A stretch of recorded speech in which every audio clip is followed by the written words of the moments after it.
Assalamualaikum warahmatullahi wabarakatuh. Sahabat beriman yang dirahmati Allah Subhanahu wa Ta'ala, mungkin sahabat terheran-heran bahkan tidak percaya jika ada orang yang bilang bahwa di zaman modern ini ada seorang anak dari keluarga non-muslim yang hafal Al-Quran dan bisa sholat pada umur 1,5 tahun, menguasai 5 bahasa asing pada usia 5 tahun, dan telah mengislamkan lebih dari 1.000 orang pada usia yang sama. Tapi begitulah kenyataannya, dan karenanya ia disebut sebagai bocah ajaib, sebuah tanda kebesaran Allah Subhanahu wa Ta'ala. Sarifuddin Khalifah, nama bocah itu. Ia dilahirkan di kota Arusha, Tanzania. Tanzania adalah sebuah negara di Afrika Timur yang berpenduduk 36 juta jiwa. Sekitar 35% penduduknya beragama Islam, disusul Kristen 30%, dan sisanya beragama kepercayaan terutama animisme. Namun, kota Arusha, tempat kelahiran Sarifuddin Khalifah, mayoritas penduduknya beragama Katolik. Di urutan kedua adalah Kristen Anglikan, kemudian Yahudi, baru Islam, dan terakhir Hindu. Seperti kebanyakan penduduk Asura, orang tua Sarifuddin Khalifah juga beragama Katolik. Ibunya bernama Domisia Kilmaro, sedangkan ayahnya bernama Francis Fuddin Gira. Suatu hari, di bulan Desember 1993, tangis bayi membahagiakan keluarga itu. Sadar bahwa bayinya laki-laki, mereka lebih gembira lagi. Bagaimana memeluk Katolik lainnya? Domisia dan Francis juga menyambut bayinya dengan ritual-ritual Nasrani. Mereka pun berkeinginan membawa bayi manis itu ke gereja untuk dibaptis secepatnya. Tidak ada yang aneh saat mereka melangkah ke gereja. Namun, ketika mereka hampir memasuki altar gereja, mereka dikejutkan dengan suara yang aneh. Ternyata, suara itu adalah suara bayi mereka. "Mama, usini bebaptis, namine kwa Allah, wajumbe wake Muhammad." "Ibu, tolong jangan baptis saya. Saya adalah orang yang beriman kepada Allah dan Rasulnya, yaitu Muhammad." Mendengar hal itu, Domisia dan Francis gemetar, keringat dingin bercucuran. Setelah beradu pandang dan sedikit berbincang, mereka memutuskan untuk membawa kembali bayinya pulang, tidak jadi membaptisnya. Awal Maret 1994, ketika usianya melewati 2 bulan, bayi itu selalu menangis ketika hendak disusui ibunya. Domisia merasa bingung dan khawatir bayinya kurang gizi jika tidak mau minum ASI. Tetapi, diagnosa dokter menyatakan ia sehat. Kekhawatiran Domisia tidak terbukti, bayinya sehat tanpa kekurangan suatu apapun.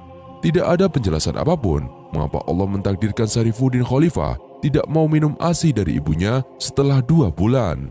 Apakah karena ibunya adalah seorang Kristiani, ataukah ini merupakan fase keunikan-keunikan yang selanjutnya akan banyak mengiringi kehidupan anak ini sampai dia kenal jutaan manusia di seluruh dunia sebagai anak ajaib?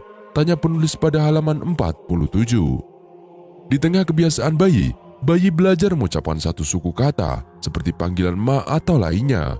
Sarifuddin Khalifah pada usianya yang baru 4 bulan mulai mengeluarkan lafal-lafal aneh. Beberapa tetangga serta keluarga Domisia dan Francis terheran-heran melihat bayi itu berbicara. Mulutnya bergerak pelan dan berbunyi, "Fatubu illa bari'ikum, faqtulu anfusakum, zalikum khairun lakum, inda bari'ikum, fataba alaikum, innahu huwa tawwabur rahim." Orang-orang yang takjub menimbulkan kegaduhan. Sementara kemudian mereka diam dalam keheningan. Sayangnya waktu itu mereka tidak mengetahui bahwa yang dibaca Sarifuddin Khalifah adalah Quran Surat Al-Baqarah ayat 54. Domisia khawatir anaknya kerasukan syaitan. Ia pun membawa bayi itu ke pastur. Namun tetap saja Sarifuddin Khalifah mengulang-ulang ayat itu.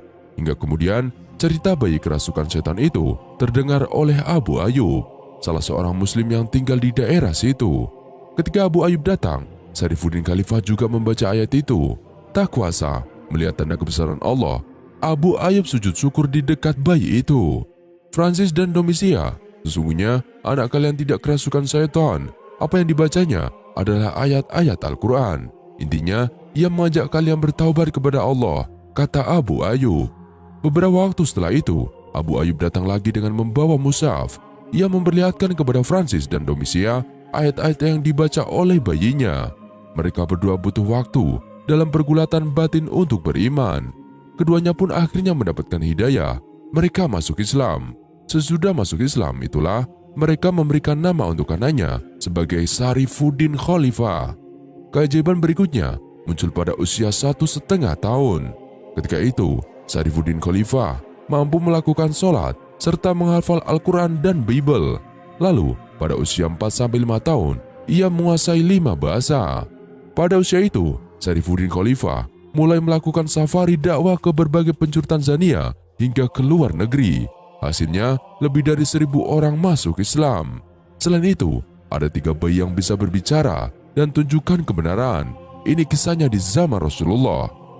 Ada sebuah hadis yang menceritakan tentang 3 bayi yang bisa berbicara atas kuasa Allah Subhanahu wa Ta'ala. Bayi tersebut menyampaikan kebenaran atas tuduhan yang ditujukan kepada orang yang tidak bersalah. Disebutkan dalam Sahih Muslim pada kitab Perbuatan Baik. 3 bayi tersebut adalah Isa ibnu Maryam, bayi dalam perkara Juraij, dan bayi yang disusui ibunya. Dari Abu Hurairah radhiyallahu an, dari Rasulullah, beliau telah bersabda, tidak ada bayi yang dapat berbicara ketika masih berada dalam buayan kecuali 3 bayi, bayi Isa ibnu Maryam dan bayi dalam perkara Juraij. Diceritakan, Juraij adalah seorang laki-laki yang rajin beribadah. Ia membangun tempat peribadahan dan senantiasa beribadah di tempat itu. Ketika sedang melaksanakan sholat sunnah, tiba-tiba ibunya datang dan memanggilnya, "Hai Juraij." Juraij bertanya dalam hati, "Ya Allah, manakah yang lebih aku utamakan, melanjutkan sholatku atau memenuhi panggilan ibuku?" Akhirnya, ia pun meneruskan sholatnya hingga ibunya merasa kecewa dan beranjak pergi meninggalkannya. Keesokan harinya, ibunya datang lagi kepadanya, sedangkan Juraij sedang melakukan sholat sunnah. Kemudian ibunya memanggilnya, "Hai Juraij." Juraij pun berkata dalam hati, "Ya Allah, manakah yang lebih aku utamakan, memenuhi suruhan ibuku ataukah sholatku?" Lalu, Juraij tetap meneruskan sholatnya hingga ibunya merasa kecewa dan beranjak darinya. Hari berikutnya, ibunya datang lagi ketika Juraij sedang melakukan sholat sunnah.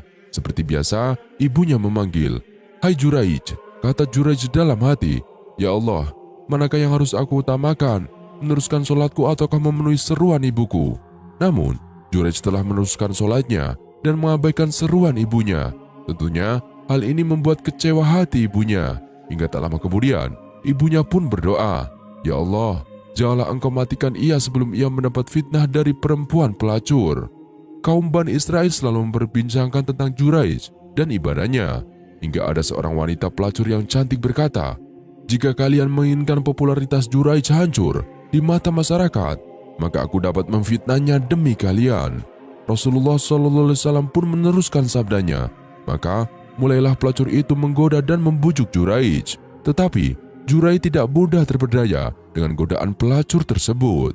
Kemudian wanita pelacur itu mendatangi seorang laki-laki penggembala ternak yang kebetulan sering berteduh di tempat peribadahan Juraij.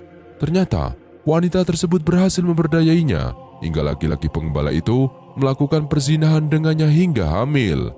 Setelah melahirkan, wanita pelacur itu berkata kepada masyarakat sekitarnya bahwa bayi tersebut adalah hasil perbuatannya dengan Juraij. Mendengar pengakuan wanita itu, masyarakat pun menjadi marah dan benci kepada Juraij. Mereka mendatangi rumah ibadah Juraij dan bahkan menghancurkannya. Selain itu, mereka pun bersama-sama menghakimi Juraij tanpa bertanya terlebih dahulu. Lalu, Juraij bertanya kepada mereka, "Mengapa kalian lakukan hal ini kepadaku?" Mereka menjawab, "Kami melakukan hal ini kepadamu karena kamu telah berbuat zina dengan pelacur ini hingga ia melahirkan bayi dari hasil perbuatanmu." Juraij berseru, "Di manakah bayi itu?" Kemudian mereka menghadirkan bayi hasil perbuatan zina itu. Lalu Juraij berkata, "Izinkan aku melakukan sholat dan memohon petunjuk kepada Allah." Maka Juraij pun melakukan sholat dengan khusyuk. Setelah melakukan sholat, Juraij mendekati bayi itu dan menyentuh perutnya dengan jari tangannya seraya bertanya, "Hai bayi kecil, siapakah sebenarnya ayahmu itu?" Ajaibnya, sang bayi langsung menjawab, "Ayah saya adalah si Fulan, seorang penggembala." Akhirnya, mereka menaruh hormat kepada Juraij. Mereka menciumnya dan mengharap berkah darinya. Dan setelah itu, mereka pun berkata, "Kami akan membangun kembali tempat ibadahmu dengan bahan yang terbuat dari emas." Namun, Juraij menolak dan meminta mereka untuk mengembalikan rumah ibadahnya seperti semula yang terbuat dari tanah liat. Akhirnya, mereka mulai melaksanakan pembangunan rumah ibadah itu seperti semula. Rasulullah juga menceritakan, ketika seorang bayi sedang menyusui ibunya, tiba-tiba ada seorang laki-laki lewat dengan mengendarai hewan tunggangan yang gagah dan berpakaian yang bagus pula.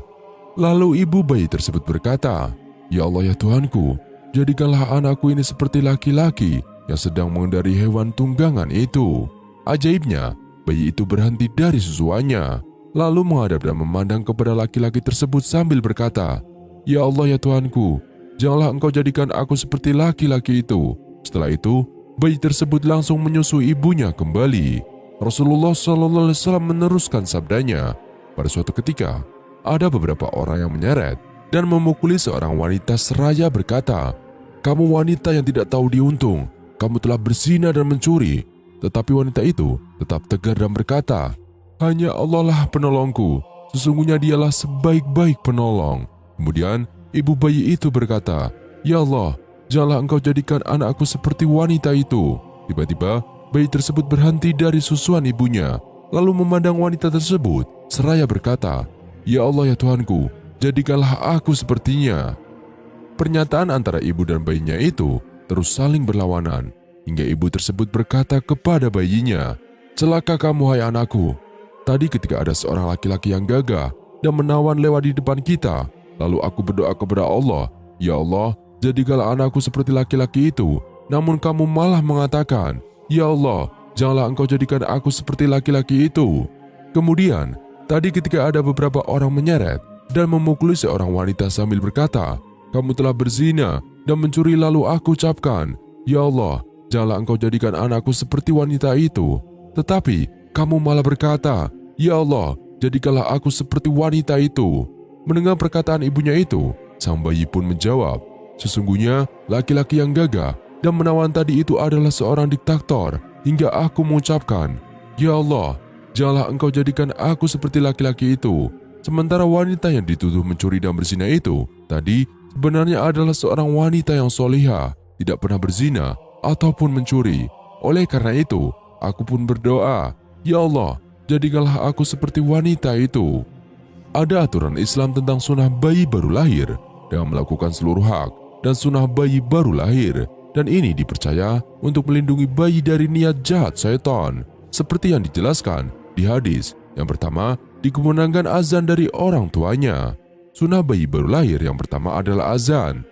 Begitu bayi itu lahir, orang tua atau biasanya disunahkan untuk mengumandangkan azan ke telinga kanan dan iqamah di telinga kiri.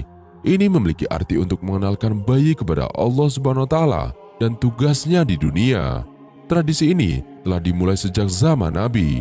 Mayoritas ulama meliputi ulama mazhab Hanafi, ulama mazhab Syafi'i, dan ulama mazhab Hambali menegaskan mengazani bayi hukumnya adalah sunnah. Syekh Ibnu Abidin dari mazhab Hanafi menuturkan pembahasan tentang tempat-tempat yang disunahkan mengumandangkan azan untuk selain tujuan sholat, maka disunahkan mengazani telinga bayi. Muhammad Amin Ibnu Abidin, Raudhul Muhtar, Al-Aduril Muhtar, Juz 1, halaman 415. Imam Nawawi sebagai salah satu ikon ulama mazhab Syafi'i menuliskan masalah ini di dalam kitab fikihnya yang fenomenal, Al-Majmu'. Disunahkan mengumandangkan azan pada telinga bayi saat ia baru lahir, baik bayi laki-laki maupun perempuan, dan azan itu menggunakan lafal azan sholat. Sekelompok sahabat kita berkata, disunahkan mengazani telinga bayi sebelah kanan dan mengiqamati telinganya sebelah kiri, sebagaimana iqamat untuk sholat. Yahya bin Saraf An-Nawawi, Al-Majmu', Juz 8, halaman 442. Syekh Mansur Al-Bahuti dari mazhab Hambali juga menuliskan, dan disunahkan dikumandangkan azan pada telinga bayi sebelah kanan, baik laki-laki atau perempuan, ketika dilahirkan, dan mengiqamatinya pada telinga sebelah kiri. Hadis riwayat Abi Rafi bahwa ia berkata, "Saya melihat Rasulullah SAW mengazani telinga Hasan bin Ali saat dilahirkan oleh Fatimah." Hadis ini diriwayatkan dan dianggap sahih oleh Abu Daud dan Tirmizi. Ada juga ulama yang berpendapat bahwa mengazani bayi baru lahir hukumnya mubah atau boleh dan makruh. Namun, dikutip dari Nahdlatul Ulama, dari ketiga pendapat tersebut, Tampaknya pendapat mengenai sunnah bayi baru lahir dan dikumandangkan azan merupakan pendapat yang kuat, sebab didukung oleh beberapa hadis, yaitu hadis riwayat Abu Rafi yang berbunyi, dari Abu Rafi, ia berkata, "Aku melihat Rasulullah SAW ketika mengazani telinga Al-Hasan bin Ali ketika dilahirkan oleh Fatimah dengan azan solat." Hadis riwayat Abu Daud, At-Tirmizi, dan Al-Hakim. Yang kedua, diberi nama baik dan bermakna. Sunnah bayi baru lahir yang kedua adalah memberikan nama bermakna indah dan cantik. Penamaan adalah salah satu sunnah bayi baru lahir yang paling penting yang harus dilakukan untuk bayi yang baru lahir. Nama berisi doa dan harapan dari orang tua kepada bayi mereka. Orang tua muslim harus memberi nama anak mereka sesuai dengan sunnah Islam, yaitu dengan nama yang indah dan terhormat. Yang ketiga, akikah atau penyembelihan hewan kurban. Sunnah bayi baru lahir yang ketiga adalah akikah. Di antara hak-hak bayi yang baru lahir dalam Islam adalah akikah atau sembelih hewan yang merupakan bagian dari ajaran Nabi Ibrahim. Menurut sunnah bayi baru lahir, bayi laki-laki berharga setara 2 kambing, sedangkan bayi perempuan hanya berharga 1 kambing. Dilaporkan oleh Abdullah bin Al-As bahwa Nabi pernah berkata, kepada siapapun seorang anak lahir dan dia ingin melakukan pengorbanan akikah atas nama itu, dia harus mengorbankan 2 kambing untuk seorang anak laki-laki dan 1 kambing untuk seorang anak perempuan. Hadis Abu Daud. Meski demikian, jika orang tua tidak sanggup memotong 2 ekor kambing untuk bayi laki-laki, maka 1 ekor kambing pun tidak apa-apa. Waktu akikah sendiri dilaksanakan pada hari ke-7. Jika tidak bisa dilaksanakan di hari itu, maka pada hari ke-14. Namun jika tak bisa juga, maka dilakukan pada hari ke-21. Imam Ahmad berkata, disembelih pada hari ke-7. Jika tidak dilakukannya, maka pada hari ke-14, dan jika tidak dilakukannya, maka pada hari ke-21. Dalam melakukan akikah sendiri, terdapat beberapa aturan. Kambing yang menjadi kurban haruslah berusia setahun lebih dan tidak boleh kurang. Jika yang dikurbankan berupa biri-biri atau domba, maka usianya pun harus 1 tahun atau di atas itu. Meski demikian, jika tidak ada biri-biri yang berusia 1 tahun, maka diperbolehkan untuk kurban biri-biri dengan usia mendekati 1 tahun. Dalam pembagian aturannya, sama seperti pembagian kurban, yakni dianjurkan membagikan daging kurban dalam 3 bagian. 1/3 dimakan orang yang berkurban, 1/3 disedekahkan kepada fakir miskin, serta 1/3 lainnya dihadiahkan untuk kerabat dan juga tetangga. Makanlah, berikanlah kepada orang lain, dan janganlah kamu pecahkan tulangnya. Beliau juga bersabda, dipotong anggota badannya, namun tulangnya tidak dipecahkan. Hadis riwayat Hakim dalam Mustadrak, ia berkata, sahih isnadnya dan disepakati oleh Az-Zahabi, namun dianggap cacat oleh Syekh Al-Albani. Yang keempat, mencukur rambut. Sunnah bayi baru lahir selanjutnya adalah mencukur rambutnya. Melakukan cukur rambut bayi yang baru lahir adalah bagian dari akikah. Ini juga merupakan tradisi yang masih berlaku di sebagian besar negara-negara Islam di seluruh dunia. Jumlah rambut yang dicukur harus setara dengan perak dan emas yang kemudian disumbangkan ke orang yang membutuhkan. Dalam mencukur rambut si kecil, ternyata ada aturan yang tidak boleh dilanggar. Kita dilarang untuk mencukur dengan modal qaza atau yang biasa dikenal dengan mencukur sebagian rambut di kepala dan meninggalkan sebagian yang lain. Beberapa tindakan mencukur rambut yang disebut qaza meliputi mencukur rambut secara acak, mencukur bagian tengah kepala dan meninggalkan pinggir-pinggirnya, mencukur pinggir-pinggir kepala dan meninggalkan bagian tengahnya, mencukur bagian depan kepala dan meninggalkan bagian belakang. Yang kelima, yaitu sunat. Nah, yang satu ini bukanlah sebuah sunnah bayi baru lahir. Sunat laki-laki dalam Islam adalah kewajiban dengan alasan kebersihan. Sunat menghilangkan beberapa penyakit potensial di masa depan ketika bayi sudah dewasa. Sangat direkomendasikan bahwa bayi disunat ketika dia baru lahir. Dikisahkan oleh Abu Hurairah, saya mendengar Nabi berkata, 5 praktik adalah karakteristik dari fitrah. Sunat, mencukur rambut kemaluan, memotong kumis pendek, memotong kuku, dan menipiskan rambut ketiak. Hadis Bukhari. Yang keenam, yaitu mendapatkan ASI. Memberikan ASI merupakan salah satu hak bayi yang baru lahir dalam Islam. Tidak ada makanan di dunia yang lebih baik dari ASI, dan tidak ada yang lebih bergizi dari itu. menyusui lebih dari sekedar memberikan ASI kepada bayi. Ini juga saatnya untuk menciptakan ikatan antara ibu dengan anak. Yang ketujuh, anak yang diadopsi. Beberapa bayi dilahirkan kurang beruntung tanpa adanya orang tua.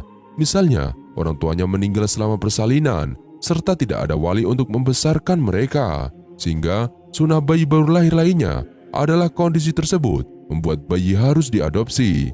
Ada beberapa aturan adopsi dalam Islam yang harus diikuti, seperti keluarga biologis tidak boleh disembunyikan dan anak harus tahu bahwa mereka diadopsi, serta tidak diperlakukan secara berbeda. Yang kedelapan, dikunjungi oleh keluarga. Sunah bayi baru lahir ini juga patut dipahami. Setelah bayi lahir, banyak orang akan mengunjungi mereka. Dalam Islam, mengunjungi seorang saudara yang baru saja memiliki bayi adalah kewajiban untuk mempertahankan kekerabatan. Hikmah masa kecil Rasulullah. Sebelum kelahirannya, dunia diambang kehancuran. Allah Subhanahu wa Ta'ala sendiri, sebagaimana hadis riwayat Muslim, sampai memurkai mayoritas penduduk bumi kala itu. Hanya segelintir kecil orang yang membawa cahaya. Namun, laksana kunang-kunang di tengah pekatnya malam. Mereka ada, tapi tidak bisa menjadi lokomotif perubahan. Saat kegelapan berada pada titik puncaknya, lahirlah bayi yang dipilih Allah Subhanahu wa Ta'ala menjadi agen perubahan bagi seantero alam. Kehadirannya, menurut pemaparan Al-Quran, sejak jauh hari sudah diprediksi oleh Injil dengan nama Ahmad. Quran Surat As-Saff ayat 6. Bahkan uniknya, para nabi pun disumpah agar beriman ketika menjumpainya. Quran Surat Al-Imran ayat 81. Kelahirannya diabadikan sejarah dengan momentum kegagalan Abraha Asram dalam ekspedisi penghancuran Ka'bah. Surat Al-Fil ayat 1-5 menggambarkan secara jelas bagaimana Allah Subhanahu wa Ta'ala menunjukkan kesudahan orang yang mau meniadakan cahaya. Betapapun dahsyatnya kegelapan, pada akhirnya akan lenyap dengan hadirnya cahaya. Quran Surat Al-Isra ayat 81. Cahaya itu bernama Muhammad Sallallahu Alaihi Wasallam. Dari jenak-jenak sironya di masa kecil 1-10 tahun, ada beberapa hikmah berserakan yang bisa dihimpun sebagai pintu untuk mengetahui sirah beliau di masa kecil. Yang pertama, beliau lahir dari keluarga baik-baik dan dari pernikahan syar'i. Beliau memiliki nasab yang bagus, merupakan suatu pembelajaran berharga bagi orang tua. Jika ingin mendapatkan keturunan yang baik, maka harus selektif dalam memilih pasangan. Yang kedua, terlahir dalam keadaan yatim. Dalam literatur sirah, beliau sudah ditinggal mati ayahnya sejak di dalam kandungan, bahkan nanti disusui ibunya pada saat berusia 6 tahun. Peristiwa ini bertalian erat dengan takdir ilahi yang kemudian hari akan memilihnya menjadi orang pilihan sebagai penutup risalah para nabi.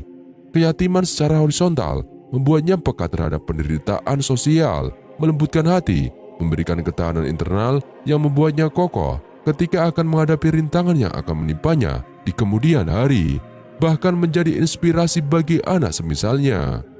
Adapun secara vertikal, ada isyarat menarik yang bisa dibaca dari peristiwa keyatiman beliau, bahwa pendidikan bocah ini tidak akan dicampuri dengan tangan manusia. Keyatiman dini tidak memberinya peluang untuk mendapat doktrin yang kuat dari ayahnya, sehingga ia menjadi anak yang betul-betul bebas pengaruh dan mendapat penjagaan dan perhatian langsung dari Allah Subhanahu wa Ta'ala. Yang ketiga, penyusuan ke Halimah Sa'diyah. Ini adalah jenak peristiwa yang juga berkaitan erat dengan skenario Allah Subhanahu wa Ta'ala dalam mempersiapkannya menjadi manusia pilihan. Dalam tradisi penduduk Arab kala itu, mencarikan ibu ASI bagi anak dari penduduk desa merupakan bagian mendasar untuk membuat bayi yang sehat dan kuat. Jadi sejak kecil, kebutuhan ASI beliau terpenuhi sehingga menjadi anak yang sehat dan kuat. Sisi lain yang tidak kalah menariknya, kehidupan Nabi Muhammad SAW di masa kecil dalam perkampungan Bani Sa'ad membuatnya akrab dengan alam. Pendidikan alam bisa secara langsung dia terima, layaknya anak perdesa lainnya. Beliau akrab berinteraksi dengan alam secara langsung. Beliau biasa berkuda, berenang, bermain dengan teman sebayanya, dan lain sebagainya. Yang keempat, pembelahan dada. Peristiwa pembelahan dada ini diceritakan langsung oleh Anas bin Malik sebagaimana riwayat Muslim. Dia pun tahu ada bekas jahitan di dada Rasulullah SAW. Dalam hadis disebutkan, bahwa rahasia pembelahan dada ini adalah untuk membersihkan Nabi Muhammad SAW dari potensi buruk atau pengaruh setan.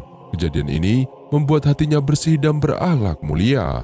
Yang kelima, menggembala kambing. Bukhari meriwayatkan bahwa setiap nabi pasti berprofesi sebagai penggembala kambing semasa kecil. Rasul sendiri menggembalakan kambing penduduk Mekah dengan menerima upah. Kebiasaan ini tentu saja memberikan pengalaman berharga bagi Nabi Muhammad SAW di masa kecil, yaitu kemandirian, kepemimpinan, kepekaan, kesabaran, kelembutan, keuletan, dan ketelatenan yang sangat berguna ketika pada saatnya menjadi nabi. Masa kecil Nabi yang terlahir dari keluarga baik-baik, yatim, tumbuh di perkampungan Bani Sa'ad, pembelahan dada, dan penggembala kambing adalah di antara sekian kecil mutiara yang efeknya sangat dahsyat bagi pendidikan anak. Tidak berlebihan jika Al-Quran, Al-Ahzab, menandaskan bahwa dalam sirah beliau benar-benar menyimpan keteladanan yang berharga, tentunya bagi orang-orang yang mengharap ridho Allah dan berorientasi akhirat. Allahu a'lam bishawab. Sekian video kali ini. Kurang lebihnya kami mohon dimaafkan. Yang benar, datanya dari Allah Subhanahu wa Ta'ala. Bila foto keliru, datanya dari saya pribadi. Wassalamualaikum warahmatullahi wabarakatuh.